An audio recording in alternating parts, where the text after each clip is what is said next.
പ്രഭയ്ക്ക് എന്താ ഒരു ടെൻഷൻ? പിന്നെ ടെൻഷൻ ഉണ്ടാവില്ലേ? താൻ വേർക്കുന്നുണ്ടോ? ആര് വേർക്കുന്നു? ഞാനെന്തിനാ വേർക്കുന്നേ? ഞാനൊരു തമാശ പറഞ്ഞ പ്രഭേ. അത് പോട്ടെ. മക്കളെ രക്ഷിക്കാൻ അമ്മമാരാണ് കൂടുതൽ പ്രയാസപ്പെടാറുള്ളത്. മക്കളുടെ ചെറിയ തെറ്റുകൾ മറന്നും മറച്ചും അവരെ പ്രോത്സാഹിപ്പിക്കുന്നത് ശരിക്കും അവരുടെ അമ്മമാരാണ്.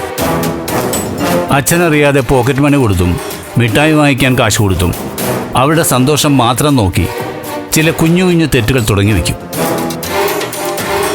പിന്നീട് അത് വലിയ വലിയ തെറ്റുകളിലേക്ക് എത്തുമ്പോൾ ഒന്നും ചെയ്യാൻ വയ്യാതെ അവർ ചെയ്യുന്ന തെറ്റുകൾക്ക് കൂട്ടുനിൽക്കും.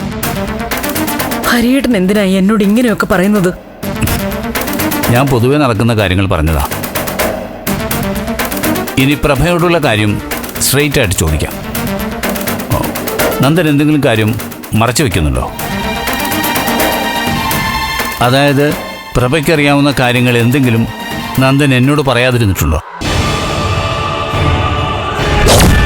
നടന്ന കാര്യങ്ങളൊക്കെ ചോദിക്കും. എല്ലാം വ്യക്തമായിട്ട് പറയണം. എനിക്ക് മറച്ചു വയ്ക്കാനൊന്നുമില്ല. ഞാൻ വ്യക്തമായിട്ട് തന്നെ പറയും. പക്ഷേ കെവിൻ സഹായിയായിട്ട് കൂടെ ഉണ്ടായിരുന്ന കാര്യം ഞാൻ പറയില്ല. കെവിനും ഇസബല്ലയും ഇതിൽ എങ്ങനെ ഇടപെട്ടു എന്നുള്ളതും എനിക്ക് പറയാൻ പറ്റില്ല. പ്രഭേ, ഞാൻ ചോദിച്ചത് കേട്ടില്ലേ? ഇല്ല, ഞാനൊന്നും മറച്ചു വെച്ചിട്ടില്ല. നന്ദന്റെ ജീവിതത്തിലെ ഓരോ ഘട്ടങ്ങളിലും പ്രഭാവതി എന്ന അമ്മ അവന് ഒന്നൊരു തണലായിരുന്നു.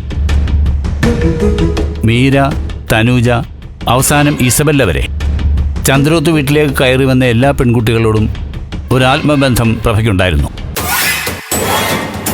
അങ്ങനെയല്ല, അവരോരോരുത്തരും അത് നേടിയെടുത്തു.